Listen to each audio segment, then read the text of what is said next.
Halo semua, selamat datang di channel San. Video ini adalah lanjutan dari video sebelumnya, saya sarankan kalian menonton video sebelumnya. Supaya tidak gagal faham, dan mendapatkan pemahaman yang berurutan. Saya San. Dan selamat menyimak dan mendengarkan audiobook yang berjudul Surat kepada Kanjeng Nabi. Surat pertama Ihwal The Philosophy of Angop, Masalah-masalah Sosial Part 2. Jangan sodorkan ketakutan. Setelah habis-habisan dihajar musim kering, penduduk salah satu desa di Pegunungan Seribu, untuk sementara boleh lega. Sebab, udara mulai basah, dan langit yang menutup cakrawala pandang mereka mulai dihiasi awan. Tetapi di tengah pertanda alam bakal turunnya hujan, penduduk desa itu tiba-tiba merasa cemas dan takut. Pasalnya, mereka kehabisan bibit, baik bibit ketela, padi, maupun palawija lainnya. Sebenarnya, cukup banyak penduduk desa itu yang menyimpan bibit padi. Hanya sayangnya, terdiri dari varietas lokal yang tidak direstui. Mereka merasa lebih aman bilang benih padinya habis ketimbang harus ketakutan kena teror tuduhan macam-macam. Mereka bilang habis bibitnya, dalam rangka menyelamatkan diri dari rasa takut dituduh tidak manut. Soalnya, untuk musim tanam ini, jenis bibitnya sudah ditentukan, caranya membeli sudah ditentukan, bisa utang dulu melalui fasilitas kredit bank, bahkan sampai-sampai tanggal penyemaian bibit pun sudah ditentukan. Rasa takut ternyata mirip makhluk aneh, yang suka mampir di tempat orang-orang tak berdaya. Lagi-lagi, setelah mereka patuh dengan ketentuan tadi, para penduduk desa itu memasuki situasi takut kedua. Yaitu, jangan-jangan gagal panen. Dan itulah yang terjadi, demikian memang kisah ini memilih plotnya sendiri. Apa yang mereka takutkan, justru benar-benar menimpa. Panen gagal, atau boleh juga disebut, belum berhasil. Ada penduduk yang dulu ketika menanam padi jenis lokal dapat memanen hampir 1 ton, sekarang 1 kuintal pun tak kesampaian. Apa boleh buat? Mereka tidak diperkenankan menyesal atau mengutuk siapapun, kecuali nasib jelek. Mereka pun entah benar entah tidak, tetapi yang jelas karena belenggu rasa takut berpendapat bahwa kegagalan panen merupakan bagian dari hidup ini. Jadi, harus dijalani. Akan tetapi malangnya, menghindar dari takut justru dihadang kembali oleh makhluk aneh yang bernama takut itu. Begitu panen gagal dan belum sempat membenahi jiwa yang loyo dan semangat yang semplah, mereka dihadapkan pada ketakutan ketiga. Mereka didatangi petugas bank yang memiliki jaringan birokrasi yang kuat sampai ke desa-desa kecil. Tentu saja jawaban mereka senada, kami tak panen. Jadi, belum bisa mengangsur pinjaman. Jika saja petugas bank yang perkasa itu tidak mau ambil peduli nasib petani yang malang tadi, bisa diduga bagaimana akibatnya. Mungkin saja sisa-sisa terakhir kekayaan mereka bakal tergadaikan. Dalam kisah ini, jangan tanyakan misalnya, apa yang akan mereka perbuat berkenaan dengan pendidikan anak-anak mereka. Itu namanya kita menyodorkan ketakutan keempat, kelima, dan seterusnya. AIDS, no. Free sex, yes. Ketika tulisan ini Anda baca, saya tidak tahu apakah situasi di Dolly, supermarket industri daging 1 ons, itu sudah kembali normal. Maksud saya, apakah degradasi pasar sudah terlalui, para pelanggan sudah mulai memiliki keberanian untuk menghina Tuhan kembali, sehingga dengan demikian para prostitut alias pelacur atau wanita tunasusila telah habis hari-hari cutinya. Sebentar dulu. Apakah sebaiknya kita biasakan memakai juga istilah LTS, lelaki tunasusila? Ataukah kita teruskan anggapan bahwa kaum lelaki yang ngetap oli, Dolly dodolan barang sing digawe ngetap oli, adalah justru manusia susila umpamanya karena mereka datang untuk menyampaikan uang, menyalurkan rezeki bagi orang lain, sambil meningkatkan devisa negara? AIDS makin menyebar ke pelosok-pelosok bumi. Rock Hudson, Freddie Mercury, bersama ratusan ribu manusia ambang abad ke-21, menjadi korban era awal dari menyebarnya kuman-kuman tak teratasi di istana Fir'aun. Dan, kamar mandi Fir'aun, itu kini telah meluber sampai ke Denpasar dan Dolly Surabaya. Kiai Yasin Hasan Abdullah dari Pasuruan membuat parodi, dengarkanlah Menpar Postel, kita harus mengucapkan ahlan wasahlan kepada Belanda yang datang membawa AIDS. Vokalis Queen itu mengimbau sehari sebelum kematiannya, kini, hendaknya Anda bergabung bersama saya, bersama dokter-dokter saya, dan semua orang untuk bekerja sama berjuang melawan penyakit terkutuk itu, didahului oleh berbagai yayasan dan gerakan-gerakan, yang antara lain dipelopori oleh Elizabeth Taylor, yang juga melakukan perjuangan yang sama. Pangsa pasar kondom melejit, anak-anak sekolah di Amerika Serikat masing-masing diberi jatah pelembungan. Pun di Indonesia, ribuan kondom disebar khusus untuk mengantisipasi globalisasi AIDS. Mereka mengutuk AIDS. Mereka memerangi AIDS. Tetapi tidak dan bukan prostitusi, tidak dan bukan seks bebas, tidak dan bukan sodomi, tidak dan bukan anal seks. Mereka mau api, tetapi menolak terbakar. Sikap budaya modern berteriak, silakan melacur, silakan berseks bebas, silakan bersodomi, silakan melakukan penyelewengan-penyelewengan seks dalam bentuk dan pada level apapun, tetapi hindarkan AIDS. Berbagai jenis kreativitas manusia supramodern yang merupakan sumber AIDS itu memiliki landasan untuk tetap diperhatikan, untuk tidak diperangi. Landasan itu bernama dan berbunyi demokrasi. Demi demokrasi, demi kebebasan individu, demi kemerdekaan yang tidak mengerti bagaimana menemukan cahaya, umat manusia boleh bunuh diri, mendadak atau perlahan-lahan. Betapa lucunya manusia. Kita hanya mengejar yang enak, bukan yang baik. Itulah bentuk egosentrisme kemanusiaan kontemporer yang insya Allah akan menghancurkan dirinya sendiri. Likuli dain dawa. Setiap penyakit ada obatnya. Tetapi, berapa tahun lagikah para dokter canggih di muka bumi bisa menjamin bahwa penangkal AIDS akan ditemukan? Di puncak setiap permasalahan, di ujung setiap chaos dan problem pada bidang apapun dalam kehidupan manusia selalu yakin bahwa manusia akan selalu memiliki daya resistensi dan kreativitas untuk pada akhirnya menemukan jalan keluar. Marilah kita tunggu bagaimana kehebatan manusia dan kemurahan Tuhan kelak membebaskan umat manusia dari AIDS. Marilah kita tunggu betapa gagahnya Amerika menghancurkan Irak serta negara manapun yang tidak subordinatif terhadapnya, dan kira-kira betapa gagahnya pula mereka akan menghancurkan AIDS. Marilah kita tunggu bagaimana pembangunan Indonesia mengatasi ironi AIDS, justru ketika sedang sibuk-sibuknya menjual potensi kepariwisataan apa saja dalam proyek VY. 91 untuk meningkatkan devisa negara, di samping menyerap darah rakyat, melalui SDSB.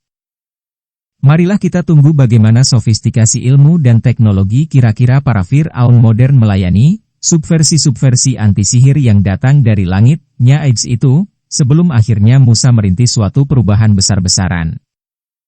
Peradaban seks bebas adalah pengkhianatan terhadap manajemen Allah atas alam. Sodomi adalah penyelewengan makam dalam tradisi-tradisi yang diskenario Tuhan. Pelacuran adalah kefakiran yang akhirnya dinikmati sebagai kekufuran. Kita semua tahu mengkhianati itu, penyelewengan dan kekufuran itu, tak hanya terjadi di bidang seks. Dan AIDS, penyakit yang sampai hari ini harus disebut tak tersembuhkan itu, hanyalah salah satu jenis di antara berjenis-jenis penyakit kemanusiaan dan sejarah yang juga tak tersembuhkan. Pernahkah engkau berjumpa dengan AIDS non-biologis? Pernahkah engkau menyaksikan AIDS pada level kehidupan sosial, budaya, politik, ekonomi, praktik hukum atau tidak pada bidangnya, tetapi pada struktur dan sistemnya? Film X1000, Pangkat 1000. Di Yogyakarta pernah ada diskusi tentang musik dangdut. Panitia Teknik Geologi UGM punya maksud besar, mengembalikan citra dangdut pada proporsi yang sebenarnya. Yang dimaksud bukan segi musikalnya, melainkan kecenderungan budaya yang menyertai pergolakan jenis musik ramuan Timur Barat ini. Singkat kata, goyang pinggul, goyang, barang, erotisme, rangsang-rangsang seksual yang amat menonjol disodorkan oleh joget dangdut. Pokoknya banyak orang yang berang gara-gara budaya musik yang lama-lama bisa jadi proyek maksiat ini. Banyak orang tua cemas, untuk begitu-begitu tak usah ke niteclub atau disco dengan biaya mahal, tetapi cukup datang ke alun-alun waktu dangdut dipertunjukkan. Apalagi pentas kasidah, nasyidaria misalnya, yang syairnya penuh nasihat agama, juga tak jarang pergelarannya dipakai sebagai arena gengsot yang memabukkan dan bisa menumpahkan air hidup. Alhasil, kabarnya telah terjadi proses pendangkalan kebudayaan lewat dangdut. Maka, citranya mesti dikembalikan. Setidaknya demikian diskusi itu mengimbau. Pertama-tama perlu diketahui bahwa semua orang, terutama lelaki, pasti suka melihat goyang pinggul kostum minim penyanyi yang bahenol. Ketua majelis ulama atau apapun dia, pasti terangsang, karena dia normal. Cuma persoalannya ada faktor-faktor lain di dalam diri manusia, umpamanya kesadaran tentang baik dan buruk, sikap terhadap hukum moral, serta mungkin gairah untuk memelihara kesehatan mental masyarakat, termasuk dirinya. Hal-hal itu yang membuat seseorang tak memilih kesenangan dengan menonton erotisme badan semok, seksi dan montok, tetapi berpihak pada kesadarannya yang lain. Jadi, kalau ada larangan terhadap rangsang seksual seperti itu, tak berarti tukang larangnya itu tak suka. Hidup memang tak hanya terdiri dari senang dan tak senang. Ketika berbagai hasil teknologi modern diaplikasi untuk memenuhi kesejahteraan yang lebih meningkat pada kehidupan manusia, maka dalam beberapa hal kita sering terjebak.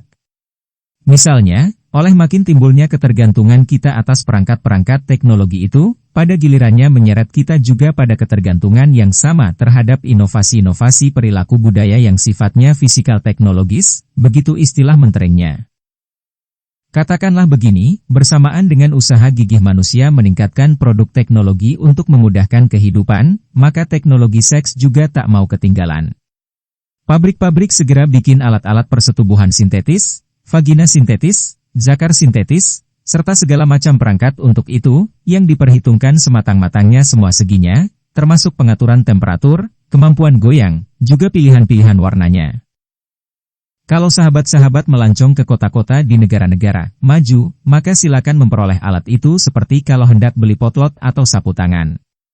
Silakan termangu-mangu, malu-malu seneng, menyaksikan peragaan, tombak, dan jubang, tiruan di etalase-etalase. Itu semua sudah menjadi komoditi biasa, menjadi industri tak kecil dan terang-terangan, artinya sudah mencerminkan sikap masyarakatnya terhadap kelayakan masturbasi kreatif atau kebutuhan terhadap penemuan kepuasan baru, yang bisa macam-macam. Itu soal peralatan. Akan halnya perilaku budaya seksnya, tak juga ketinggalan. Untuk memperoleh kebahagiaan yang lebih prima di dalam persetubuhan, mestilah diciptakan berbagai pola, posisi, dan cara bersanggama. Ada buku petunjuk untuk itu. Ada teks bawoknya. Ada kepustakaan yang sifatnya industrial, film-film blue. Atau, biasa juga disebut X-movie. Mungkin Anda pernah menyaksikan, bukan?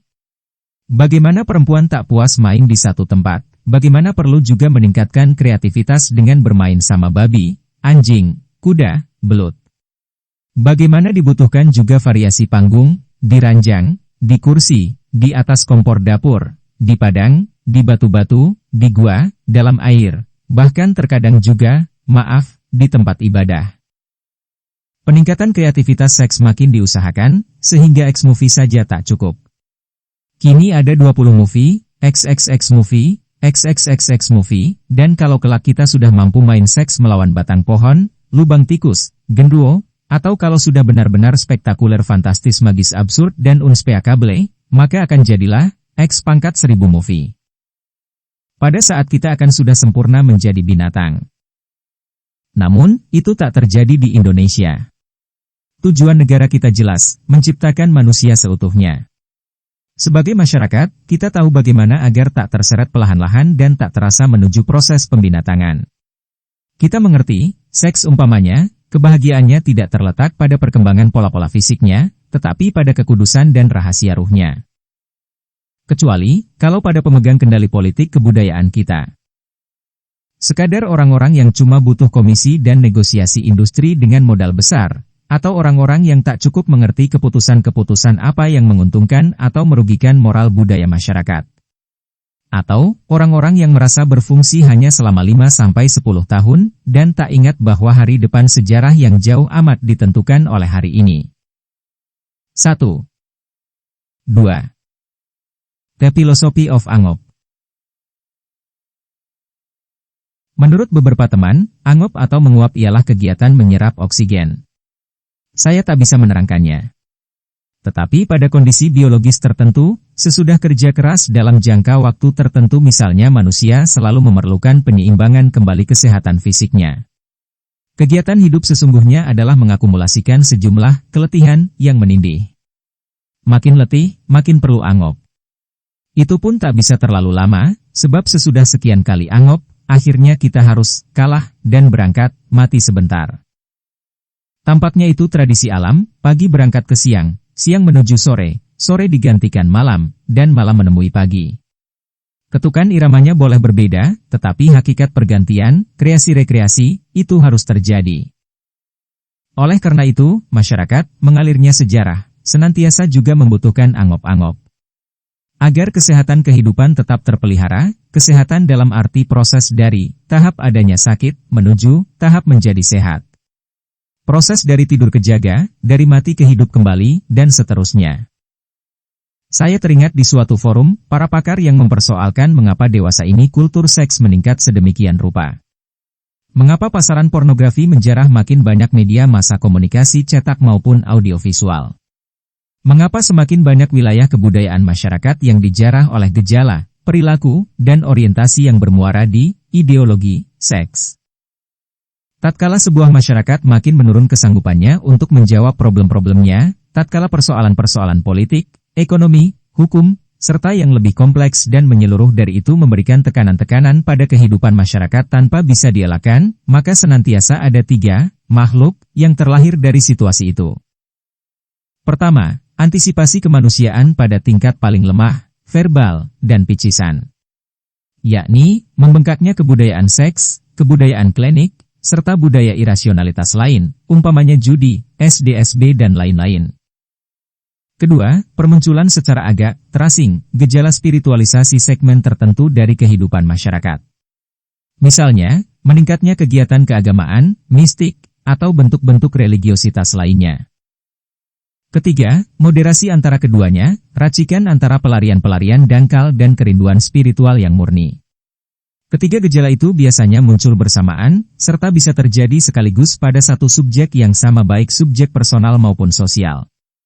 Jadinya tampak rancu, splits, atau mendua. Kalau orang merasa terlalu banyak korupsi, dia bisa angop dengan cara naik haji atau mensponsori pengajian. Demikian juga dalam skala kemasyarakatan, kita tak bisa mengelakkan misalnya wisata seks, dan untuk itu kita angop memimpikan wisata spiritual. Dengan kata lain, meningkatnya budaya seks, budaya spiritual, serta moderasi antara keduanya menunjukkan berlangsungnya suatu tekanan. Untuk negara berkembang seperti Indonesia, tekanan itu lebih verbal dan tampak pada mekanisme sosial. Untuk negara-negara maju, tekanan itu biasanya datang dari dalam, tekanan yang berlangsung intrinsik, umpamanya kegagalan kemanusiaan itu sendiri, yang tercermin dari musprahnya berbagai hasil pembangunan. Ketika saya menulis ini semalam, Radio Geronimo sedang menunggu dan menodong saya untuk geguyon dan nyanyi dalam acara Kedai 24 mereka, di mana tokoh seperti Sri Sultan, Pak Kusnadi mantan Rektor UGM, dan lain-lain pernah memperoleh todongan yang sama. Tampaknya acara Kedai 24 ini tergolong makhluk jenis ketiga, yang saya sebut di atas. Pemuda-pemuda kreatif Geronimo ini mencoba memodifikasi suatu metode angop yang tidak terjerumus ke budaya dangkal seks, judi, klinik, meskipun juga tidak atau belum diorientasikan ke pencarian spiritual yang lebih mendalam. Sebegini banyak soal hidup yang menggelisahkan dan memerlukan jawaban serta jalan keluar. Ketika kita letih dalam festival ketidaksanggupan menjawabnya, kita memerlukan sedikit angop, bikin ventilasi, jendela untuk kesumpekan jiwa kita. Coba kalau Anda berani. Sangat mengagumkan bagi saya takaran daya juang anak muda wanita mutakhir dewasa ini, setidaknya sebagian dari mereka. Mengagumkan. Menakjubkan. Sebab daya juang yang saya maksudkan itu dimuati oleh tingkat pengorbanan yang tak main-main. Ketika seorang sutradara film mengumumkan bahwa dia membutuhkan pemeran wanita remaja pendatang baru sebab dia tak bersedia bikin film sekadar dengan mengandalkan bintang top, maka bertaburanlah lamaran seperti bintang-bintang dan perplanetan menaburi langit. Ratusan jumlahnya, bukan sekadar puluhan. Itu baru untuk satu pengumuman lowongan. Padahal, dunia film senantiasa terbuka untuk itu dan ada banyak sutradara yang siap menampung.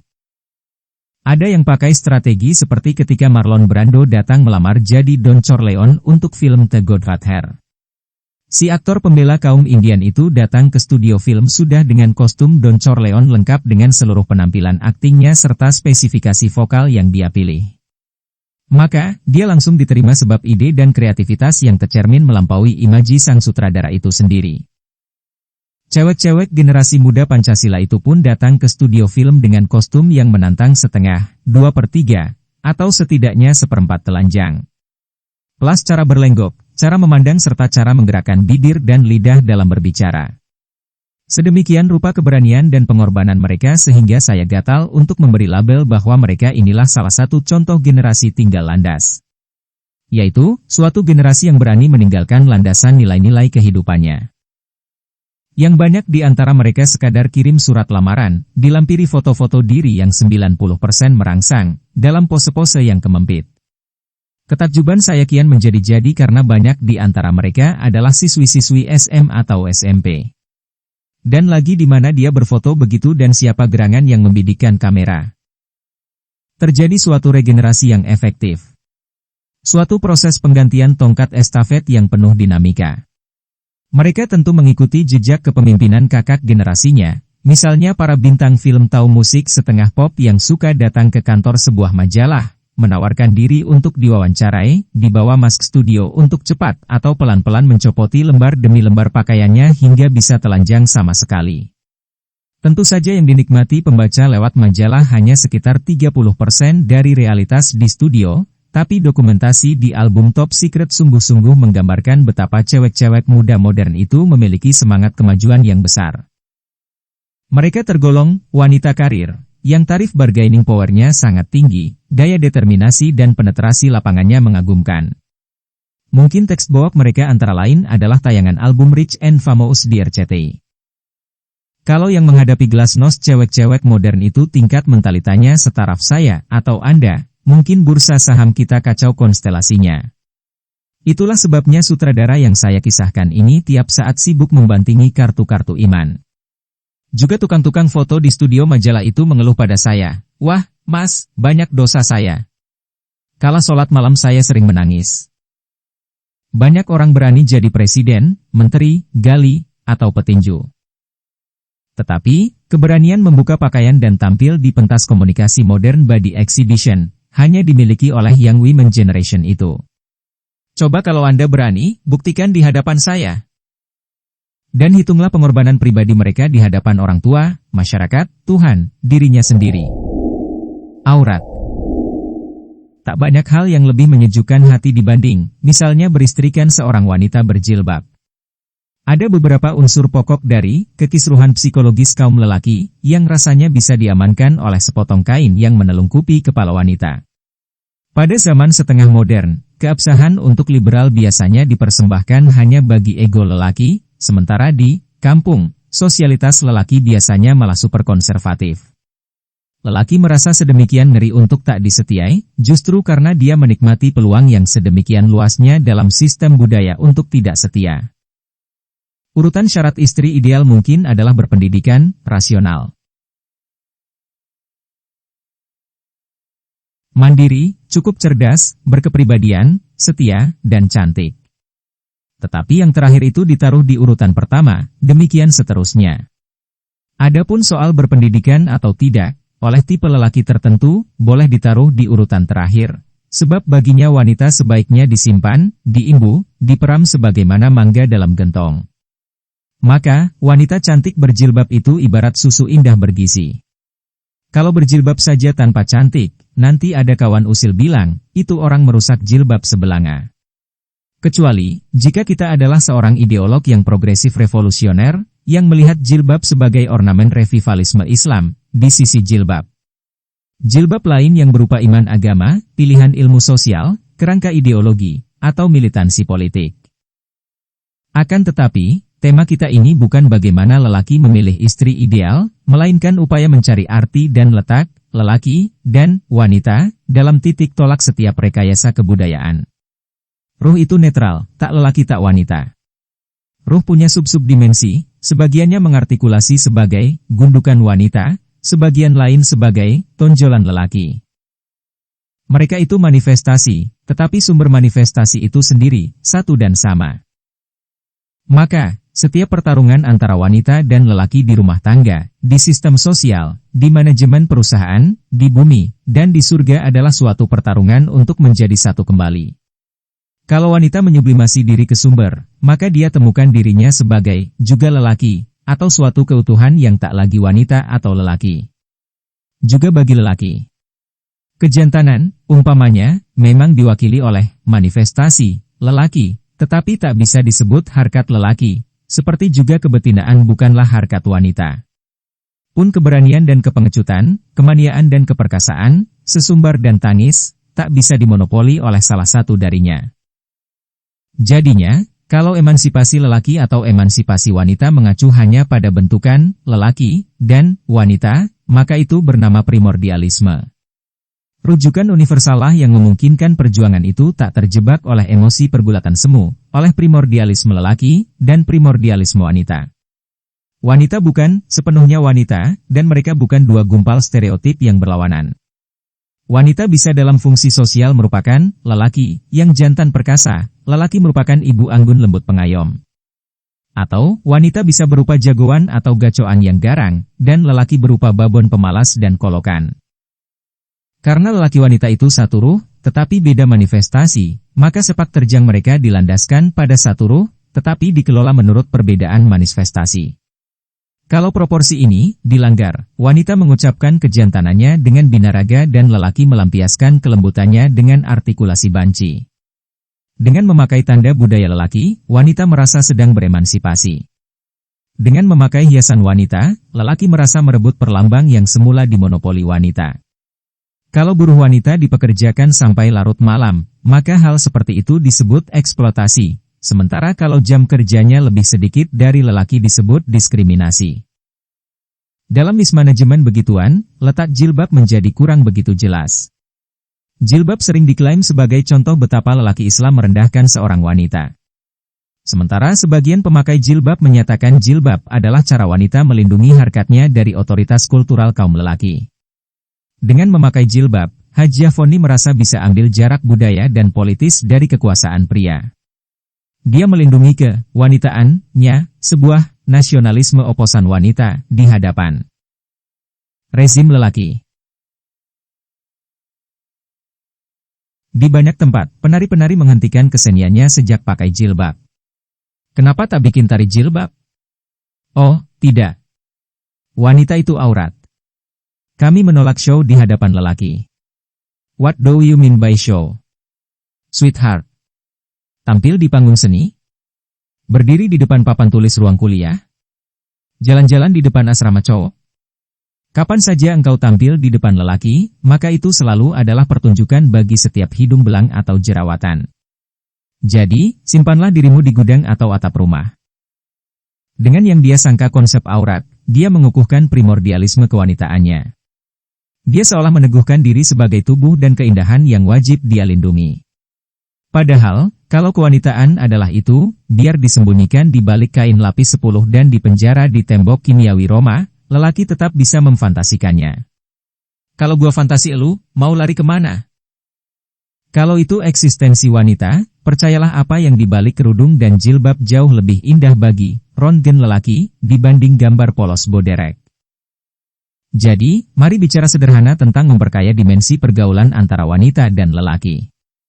Kala Dono ngobrol sama Dini, maka yang dihadapinya dia tidak hanya Dini sebagai wanita, tetapi juga Dini sebagai sebuah pribadi, sebagai mungkin pemikir, sebagai penghobi rujak cingur dan gomblo, sebagai pengagum asmuni, atau berpuluh sebagai lainnya, yang semua itu tak seksis, tak berkonteks wanita atau lelaki. Namun, umumnya lelaki memang bangsat. Tradisi dan naluri budayanya terampil sekali untuk cepat-cepat melihat wanita sebagai terutama faktor seksual. Gerakan emansipasi wanita jadi tersipu-sipu dan serba salah. Padahal, kemanusiaan begitu luas. Dehumanisasi wanita, kuda liar industrialisme, dan kemunafikan pembangunan. Sesungguhnya yang lebih kita butuhkan bukanlah diskusi untuk merumuskan mengapa sedemikian jauh kaum wanita dieksploitasi, dan mengeksploitasi, kewanitaannya serta direduksi, dan mereduksi, hakikat kemakhlukannya oleh dinamika, industrialisme. Kita telah memiliki terlalu banyak pakar untuk dengan mudah mengungkapkannya. Atau, bahkan barangkali kita tidak terlalu perlu ahli-ahli untuk mengungkapkannya sebab hal semacam itu cukup gamblang dipersepsi hanya dengan naluri dan common sense setiap orang. Yang jauh lebih urgen didiskusikan adalah mengapa pada makin banyak lapisan masyarakat kita tidak terdapat kesadaran, tekad, dan kesungguhan untuk menanggulanginya. Mengapa kebudayaan dan manusia kita tenang-tenang saja membiarkan, bahkan memacu proses bunuh diri kemanusiaan, yang perlahan-lahan dan memang enak ini? Mungkin ini pertanyaan pragmatis. Tetapi mungkin juga menyangkut problem paling mendalam dan mendasar dari realitas kemanusiaan, filosofi, moralitas, religi, juga manajemen sistem-sistem pengatur dinamika peradaban sebuah masyarakat. Target kegelisahan kita hari ini mestinya tidak pada kenapa hal itu terjadi, tetapi pada ada tidaknya kesediaan untuk mengatasi.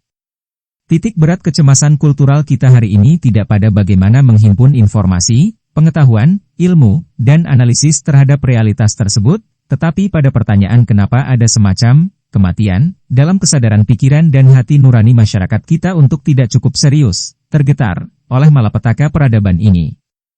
Mengapa kegelisahan tentang masalah ini berlangsung lokal belaka, baik secara sosiologis maupun psikologis? Namun, baiklah. Saya mencoba memasukinya melalui 3 pintu: dehumanisasi wanita, kuda liar, industrialisme, serta kemunafikan pembangunan.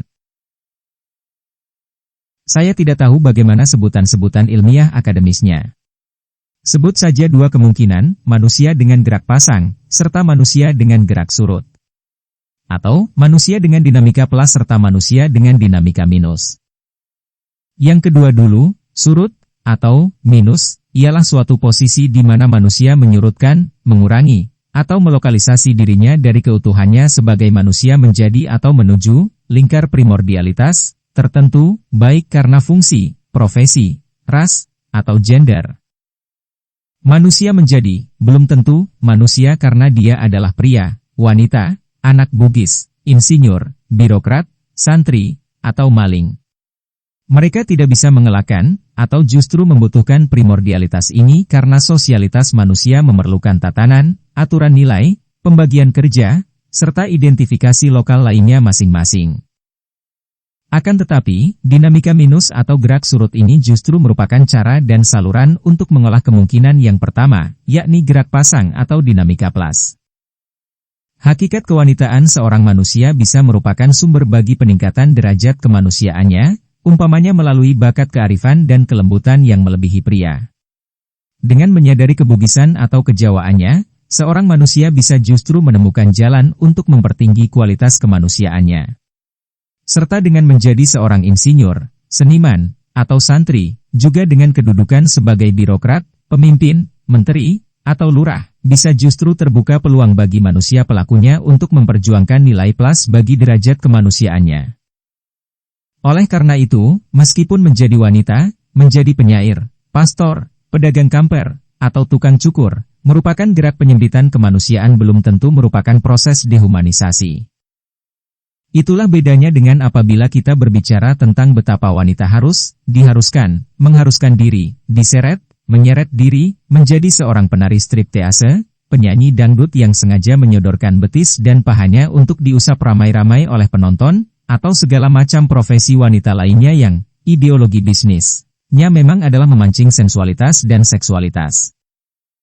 Karena dimensi kewanitaan yang disosialisasikan terbatas hanya pada kedangkalan kebinatangan, maka posisi surut atau minusnya sebagai wanita membuat kemanusiaannya terkikis.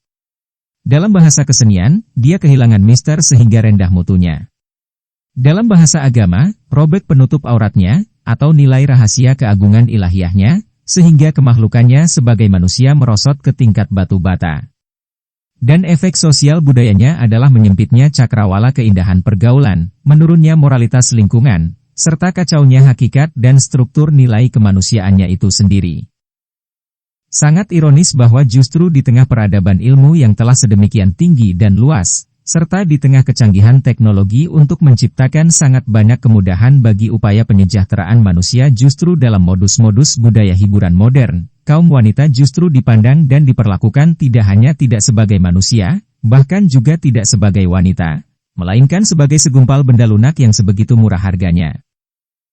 Saya tidak menyebut industrialisasi, melainkan industrialisme, karena mekanisme industri beserta seluruh kontribusi, pengaruh dan arah rekayasanya terhadap nilai-nilai yang berlaku pada masyarakat manusia telah menjadi substansi kebudayaan dan peradaban yang sedang berlangsung.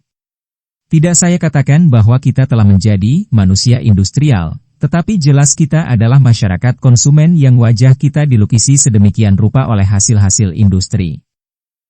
Juga saya menyebutnya kuda liar, karena proses industrialisasi dan realitas industrialisme dalam masyarakat kita berlangsung hampir sama sekali tanpa kendali dari dimensi-dimensi lain yang tersedia dalam perspektif kemanusiaan kita.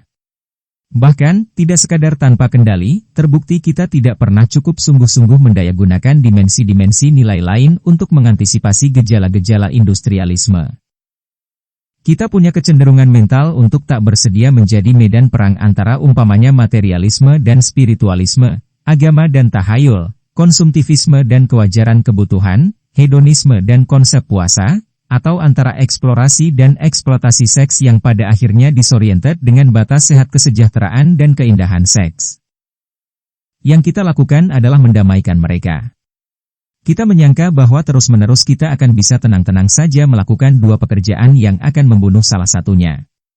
Di satu pihak kita omong besar tentang pembangunan manusia seutuhnya atau mengembangkan nilai moralitas dan agama, di lain pihak kita mendirikan niteclub, pentas aurat, serta segala macam modus untuk memanjakan keliaran seksual kita. Dengan demikian, saya telah mulai berbicara pula tentang kemunafikan pembangunan. Kemunafikan yang saya maksudkan bukan hanya kemunafikan manusia-manusianya, melainkan juga kemunafikan ideologi dan sistem-sistemnya. Kitalah yang mencanangkan pembangunan manusia seutuhnya dan kita pula lah pakar dan pendekar pemecah-mecah hakikat kemanusiaan. Kitalah yang dengan 1000 buku merumuskan dan merekomendasikan rumusan-rumusan paling indah tentang budi pekerti, moralitas dan keindahan makhluk Tuhan. Kemudian kita pula lah yang menyusun proposal proyek, SK, DIP, Juklak-Juknis perusakan manusia, penjerumusan generasi muda ke dalam jurang neraka dunia. Pertanyaan amat besar bagi umat manusia abad ini ialah seberapa jauh mereka sanggup mempertanyakan kembali hubungan antara nilai-nilai ilmu dengan agama dan realitas sosial, serta dengan dirinya sendiri. Mengapa meningkatnya ilmu, pengetahuan, metodologi, wawasan, tidak identik dengan meningkatnya kualitas kejiwaan manusia?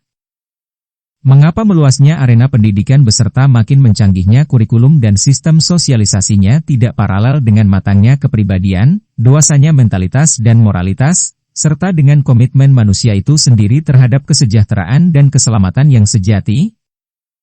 Mengapa membengkaknya jumlah sarjana, merambahnya jumlah informasi ilmu serta segala inovasi dan invensi ilmiah, tidak otomatis berarti menjadi sempurna pula pengetahuan dan keinsafan manusia terhadap pengetahuan diri sendiri, sangkan paran dan cakrawala kebahagiaan hidup yang sesungguhnya?